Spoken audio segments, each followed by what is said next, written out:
열왕기상 20장 말씀 보겠습니다. 구약성경 551쪽에 열왕기상 20장 13절부터 21절까지입니다. 열왕기상 20장 13절에서 21절 말씀까지 교독합니다. 한 선지자가 이스라엘의 아합 왕에게 나아가서 이르되 여호와의 말씀이 내가 이 큰 무리를 보느냐 내가 오늘 그들을 내 손에 넘기리니 너는 내가 여호와인 줄을 알리라 하셨나이다. 아합이 이르되 누구를 통하여 그렇게 하시리이까? 대답하되 여호와의 말씀이 각 지방 고관의 청년들로 하리라 하셨나이다. 아합이 이르되 누가 싸움을 시작하리이까? 대답하되 왕이니이다. 아합이 이에 각 지방 고관의 청년들을 계수하니 232명이요 그 외 모든 백성 곧 이스라엘의 모든 자손을 계수하니 7,000명이더라. 그들이 정오에 나가니 베나닷은 장막에서 돕는 왕 32명과 더불어 마시고 취한 중이라. 각 지방의 고관의 청년들이 먼저 나갔더라. 벤하닷이 정탐꾼을 보냈더니 그들이 보고하여 이르되 사마리아에서 사람들이 나오더이다 하매 그가 이르러 화친하러 나올지라도 사로잡고 싸우러 나올지라도 사로잡으라 하니라. 각 지방 고관의 청년들과 그들을 따르는 군대가 성읍에서 나가서 각각 적군을 쳐 죽임에 아람 사람이 도망하는지라. 이스라엘이 쫓으니 아람 왕 베나닷이 말을 타고 마병과 더불어 도망하여 피하니라. 함께 읽습니다. 이스라엘 왕이 나가서 말과 병거를 치고 또 아람 사람을 쳐서 크게 이겼더라. 아멘. 하나님께서 아합 왕을 전쟁에서 승리케 하시는 사건이 기록되고 있습니다. 하나님이 하시는 일은 참 알다가도 모르겠습니다. 조금 전까지만 해도 하나님께서 아합의 모든 집안을 다 멸절시키시리라 말씀하셨고 아합의 집안에는 남자가 하나도 남지 않을 것이다. 그렇게까지 말씀하셨고 심지어 이제 아합이 왕인 그 왕조가 오므리 왕조잖아요. 4대 동안 통치하고 있는데 그 왕조를 하나님께서 갈아치울 것이다. 이제 그렇게 말씀하셨고 뿐만 아니라 그 북방에 있는 아람 왕, 지금으로 말하면 시리아라는 나라인데 그 나라의 왕도 하나님께서 바꿀 것이다. 그렇게 이제 말씀하셔서 엘리야에게 그러기 위한 일들을 하라고 하셨잖아요. 그러고 나면은 이제 우리는 이제 두 나라가 다 심각한 그런 문제가 생기겠구나라고 짐작할 수 있지 않겠습니까? 더군다나 하나님께서 다 정권을 바꾸시겠다고 하신 아람과 북이스라엘 가운데 전쟁이 벌어졌는데 형세를 보니까 누가 더 강하냐 그러면 아람이 훨씬 강한 거예요. 수도 많고 또 여러 왕들과 오늘 말씀해 보니까 32명의 왕들과 연합해서 연합국이 쳐들어온 거죠. 아합 때 국방력을 많이 강화하긴 했지만 북이스라엘이 이길 수가 없었다는 것을 볼 수가 있어요. 그래서 수도 사마리아 성이 이렇게 포위됐다. 에워싸워에서 우리나라도 이제 옛날에 몽골로부터 침략받았을 때 남한 선성으로 피했잖아요, 그죠? 그러다 보면 이제 포위를 하고 있으니까 왕과 함께 있는 군사가 별로 없고 외부에 있는 군사들도 왕을 도우러 오기 굉장히 어려운 그런 형국이지 않습니까? 그랬던 것 같아요. 그래서 아합 왕과 함께 싸움에 나갈 만한 사람이 수도 사마리아에 있는 군인의 수가 7,232명.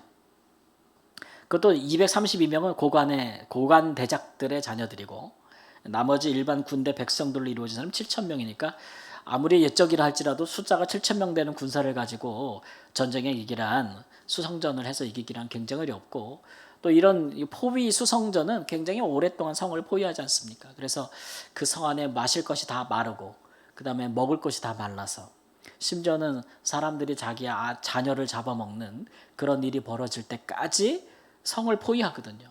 그래서 그게 1년이고 2년이고 가는 것이 전쟁의 양상이었단 말입니다. 그런데 이런 일들에 이제 하나님께서 누구를 승리케 하시겠는가라고 한번 생각해 볼 수가 있는 거죠.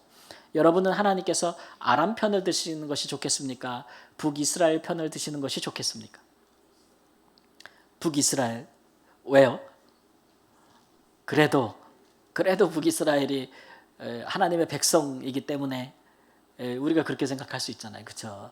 근데 아합 시대에는 북이스라엘이 하나님을 버렸죠. 꽤 됐어요. 하나님을 버리고 금송아지를 우상 숭배하다 못해 이제는 이제 바알 신을 섬기는 국가 종교를 가진 나라가 되지 않았습니까? 하나님을 배신해도 보통 배신한 것이 아닌데 그래도 우리가 생각하기로는 하나님이 자기 백성을 버리지 않기 때문에 그죠? 이스라엘을 구해줄 법도 그게 맞다는 생각이 들잖아요. 근데 우리 하나님은 사실 좀 성격이 우리가 이게 하나님을 잘 알아야 되는 게 그런 거예요.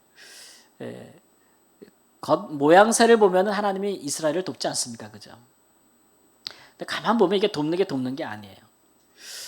여러분 하나님 입장에서 보면은 아람은 하나님에 대해서 알아요, 몰라요? 전혀 모르죠. 근데 북이스라엘은 하나님에 대해서 알지 않습니까? 역사 막 그 긴 역사 동안에 하나님이 얼마나 이스라엘을 위해서 많은 일들을 행하셨어요. 그리고 수많은 선지자들을 보냈고 이 앞전에도 보면은 엘리야 선지자를 통해서도 하나님께서 또 말씀하셨고 그같이 많은 다른 민족에게 없는 많은 돌봄과 역사와 은혜를 또 다른 민족에게는 행하지 않은 많은 큰 일들을 다른 민족에게는 알려주지 않는 많은 하나님에 대한 지식을 그들에게 알려주었단 말이에요. 근데 그래도 하나님을 배반했어요. 그러면은 그런 면에서 보면 누가 더 괘씸해요? 하나님 입장에서 누가 더 괘씸해요? 아람이 더 괘씸해요? 아합이 더 괘씸해요. 죄송합니다. 제가 못 들어서. 이스라엘이 훨씬 괘씸한 거죠. 그죠? 모를 때는 탓할 수가 없지 않습니까? 근데 많이 사랑을 받고 알면서도 그릇 때에 행하는 것은 더 허물이 많다고 할 수가 있겠죠. 많다고 할 수가 있지 않습니까? 그래서 보면은 하나님께서는 항상 구약에 보면은 심판을 행하셔도 하나님께서 어디부터 심판을 행하시냐면 예루살렘부터 심판을 행하시는 거예요. 하나님의 항상 관심은 하나님의 백성들에게 있어요. 아무리 이방이 범죄하고 난리를 쳐도 하나님의 백성이 거룩하면 하나님께서 온 땅에 심판을 행하시지 않습니다. 행하시지 않아요. 하나님의 백성들이 살아있기 때문에 그들을 통해서 하나님이 큰 놀라운 일들을 행하시죠. 근데 하나님이 언제 큰 심판을 행하시냐면 하나님의 백성들조차도 하나님을 버릴 때 그때는 하나님께서 예루살렘으로부터 심판을 행하셔서 모든 열방까지 행하시는 일이거든요. 그러니까 우리가 그만큼 중요한 존재인 거예요. 그만큼 중요한 존재인 거예요. 근데 지금은 이스라엘이 먼저 심판을 당해도 싸고 싼 상황이란 말이에요. 하나님이 또 그렇게 하겠다고도 하셨고 그럼에도 불구하고 전쟁 중에 하나님께서 지금 북이스라엘을 아합을 도우신단 말이에요. 그 이유를 밝혀주시기를 내가 아람을 물리치겠다는 거죠. 그래서 너는 내가 여호와인 줄 알리라 이렇게 말씀하셨어요. 아합에게 한 선지자를 통해서 그렇게 말씀하셨어요. 그러면 아합이 누가 먼저 싸우러 나가겠습니까? 하나님이 누가 먼저 나가라 막 이렇게 얘기해주고 이건 무슨 뭐 다윗 같아. 아합이 이때 무슨 막 다윗 같잖아요, 그죠? 엄청 경건하는 왕 같아 보이는 그런 상황이죠. 아 진짜 이게 모든 것이 다 그냥 이렇게 한순간에 다 원래대로 다 회복이 되는가 그렇게 여론 볼 수 있지만 그렇지 않습니다. 똑같은 일들이 계속 일어나게 되는데 1차 전쟁입니다. 이거는 아람하고 2차 전쟁에서도 하나님이 아합 편을 드십니다. 그래서 네가 나를 여호와인 줄 알리라. 그러면서 또 편을 들어줘요. 그래서 이기거든요. 그럼 이게 아합에게 좋은 일일까? 북이스라엘에 좋은 일일까 아닐까? 여러분, 너는 내가 여호와인 줄 알리라 이 말씀을 하나님이 구약에서 굉장히 많이 하시는데 대표적으로 가장 많이 할 때가 언제면 애굽 왕 바로에게 하셨을 때입니다. 하나님께서 애굽에 몇 번의 재앙을 내리세요? 10번의 재앙을 내리십니다. 그 재앙이긴 하는데 그 재앙이 사실은 하나님의 능력을 보여주는 거잖아요. 그죠? 하나님의 능력을 보여주는데 애굽에게는 재앙이요 이스라엘에게는 구원인 거예요. 그거를 10번이나 보여주면서 하나님이 거듭 말씀하신 것이 내가 여호와인 줄 알리라라는 겁니다. 근데 여러분 하나님을 안다는 것이 다 좋다는 뉘앙스로 성경에 기록된 것은 아니에요. 예를 들면은 아담과 하와를 생각해 보세요. 아담과 하와가 하나님이 먹지 말라 한 선악을 알게 하는 나무를 먹었어요, 안 먹었어요? 먹었죠. 그래서 어떻게 됐어요? 하나님처럼 뭐가 됐어요? 선악을 알았다 그랬어요. 선과 악을 누구처럼 알게 됐어요? 하나님처럼 알게 되대. 그러면 좋은 거잖아요. 사탄도 그렇게 꼬셨어. 네가 그거 먹으면 눈이 밝아져서 하나님처럼 선악을 알게 될 줄을 하나님이 아시기 때문에 이렇게 얘기했잖아요. 그러니까 하나님처럼 선악을 알게 됐다는 게 좋은 게 아니었어요. 알긴 아는데 하나님과 같이 선악을 분별하여 선을 행할 능력이 없는 거죠. 불순종했기 때문에 선악을 알긴 알아요. 근데 선을 행할 능력이 없는 거예요. 하나님처럼. 뭐를 행하는 거예요? 악을 행하는 것이 본성이 되는 거예요. 예. 그러니까 애굽 왕 바로도 하나님의 10가지 능력과 재앙을 통해서 하나님이 누군지를 알게 됐죠.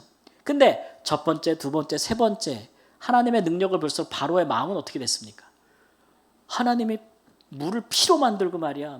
막 그런 일들을 막 행하시니까 바로가 거듭 경험할수록 그 마음이 하나님에 대해서 열리고 회개하고 주님께 돌아왔나요? 더 강팍해졌잖아요. 하나님을 알면 알수록 더 강팍해진다니까요. 그런 일이 있어요. 아합에게도 마찬가지입니다. 아합은 자기를 악에 팔아 넘긴 사람이에요. 그래서 이런 사람은 하나님이 그를 위하여 구원을 행하셔도 능력을 보여주셔도 그걸 통해서 야 엘리야 선지자가 기도하는 겁니까? 하나님이 하늘에서 뭐를 내려? 불을 내려. 엘리야가 기도하니까 3년 6개월 동안 비가 안 오다가 또 기도하니까 하늘에서 또 뭐가 와요? 비가 와. 선지자가 하라는 대로 했더니 전쟁에서 이겨버려. 그렇게 막 그런 일을 경험하면 경험할수록 아합의 마음이 더 어때지느냐 아니에요. 희한하죠. 더 교만해지고 더 강팍해지는 거예요. 더 강팍해지는 거예요. 그렇기 때문에 거듭거듭 하나님께서 행하시는 일들이 그를 구원하고 그를 돕는 일이긴 하지만 그가 돌이키지 아니하기 때문에 갈수록 더 하나님께 불순종하는 행동을 하기 때문에 이 모든 하나님이 베풀어 주신 은혜와 자비가 나중에 그에겐 다 뭐로 돌아와요? 청구서로 돌아오는 거예요. 너 내가 이렇게까지 했는데 너 또 이랬어? 이렇게. 그러니까 한 대 맞을 게 몇 대 맞는 거예요? 2번, 3번, 4번, 5, 10대 맞는 거예요. 나중에 가서. 10대 맞는 거예요. 여러분 그런 일들이 있습니다. 그러니까 하나님께서 아합을 심판하겠다고 이미 정했잖아요. 그러고도 구원을 베푸시고 전쟁 위기에 몰린 그가 기도하지 않을 때 먼저 선지자를 보내서 하나님 응답해. 구원해줘. 근데 그것이 그에게 오히려 더 심판의 명분이 되고 심판의 증거가 된다는 것을 나중에 우리가 알 수 있어요.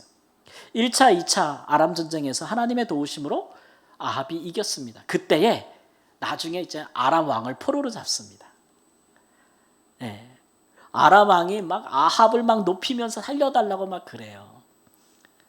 그러니까 아합이 어떻게 하냐면 이는 내 형제니라 그러면서 막 안고 브로맨스를 또 막 즐겨요. 하나님께서 뭐라 그러셨어요? 내가 잡기로 한 자를 네가 놓아주고 내가 죽이기로 한 자를 네가 살려줬다는 거죠.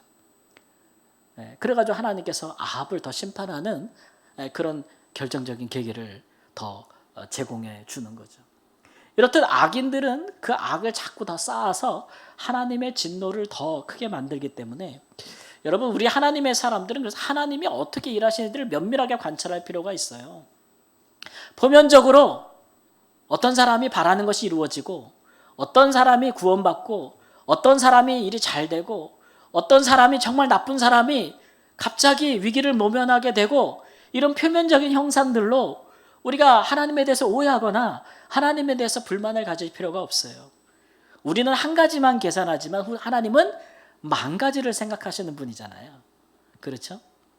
그 일들이 결코 그 악인의 형통함이 그 악인에게 도움이 안 될 것입니다. 돌이키지 않는 그에게 그의 형통함은 더 큰 심판으로 나중에 다가올 것이 분명해요. 그러니까 하나님은 진노를 쌓고 있는 거예요. 그런 정도로 우리가 봐줄 수 있는 좀 인내가 필요해요. 정말 나쁜 사람이 너무 잘 돼. 그러면 우리 수준이 그걸 보면서 시험에 들고 낙심이 되고 유혹에 빠지고 막 이렇게 되면은 우리가 하나님을 잘 모르는 거예요. 그런 걸 보면 우리가 어떻게 해야 돼요? 야, 나는 조금만 잘못해도 하나님이 이놈아 하는데 저 사람은 그냥 10,000가지를 잘못해도 하나님이 꾹 참고 잘 되게 하시네? 부러워할 이유가 없는 거예요. 누가 복된 거예요? 내가 복되다고 여길 수 있는 데까지 하나님을 아는 지식이 자라가야 되는 거죠. 하나님의 백성들은. 그래서 우리는 하나님을 아는 만큼 성숙할 수 있기 때문에 하나님이 어떻게 일하시는지를 잘 배워가야 하는 것입니다. 그러니까 제가 누차 말씀드리지만 우리는 기도할 때에 항상 응답보다 더 중요한 것이 있다는 것을 계속 놓치면 안 돼요. 응답 중심의 기도는 기도를 하고 응답을 받아도 우리 자신을 하나님을 아는 데서 성숙시키지 못합니다. 그러니까 건건이 해결해 나가는 기도의 생활은 우리를 예수님의 제자가 되게 하지 못해요. 오히려 그런 것들의 반복이 우리를 더 신앙인으로서 그리스도인으로서의 우리의 수준을 더 떨겨버려요. 요령만 배우게 되니까. 전에는 하나님이 이럴 때 이렇게 응답하신 것 같은데 왜 지금은 안 하시지? 하나님을 자꾸 방법론으로 우리가 배우기 시작하면 사람을 진실로 대하는 것이 아니죠. 우리가 사람과 사람을 대해서 서로 교제할 때도 말이죠. 서로에게 무엇을 얻어내는 요령만 서로 익히면은 진실한 관계가 될 수 없지 않습니까? 우리의 기도 생활이 마찬가지입니다. 무엇을 구하든지 간에 그를 주시는 이가 어떤 마음으로 주시는지를 깨달아 알아야 되는 것이죠. 그래서 우리에게는 생각보다 우리가 생각하는 것보다 훨씬 더 많이 좀 오래 참고 인내하면서 하나님께서 어찌 행하시는지를 면밀히 바라볼 수 있는 그런 경건이 좀 필요하죠.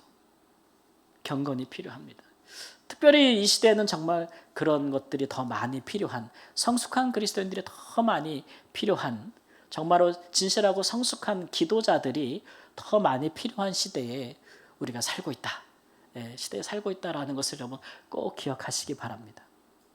그래서 우리는 이렇게 아합처럼 하나님께서 우리의 필요와 우리를 위하여 도우시는 그런 표면적인 것만 우리가 생각하고 바라보지 말고, 혹은 다른 사람을 바라볼 때도 마찬가지고 하나님이 어찌하여 또는 왜 이렇게 행하시는 것을 더 깊이 생각함으로써 기도하면 할수록 다른 사람들과는 좀 생각이 달라도 하나님에 대해서는 더 깊은 이해에 도달하는 수준 있는 기도자들이 되시기를 우리 주 예수님의 이름으로 축원합니다. 아멘.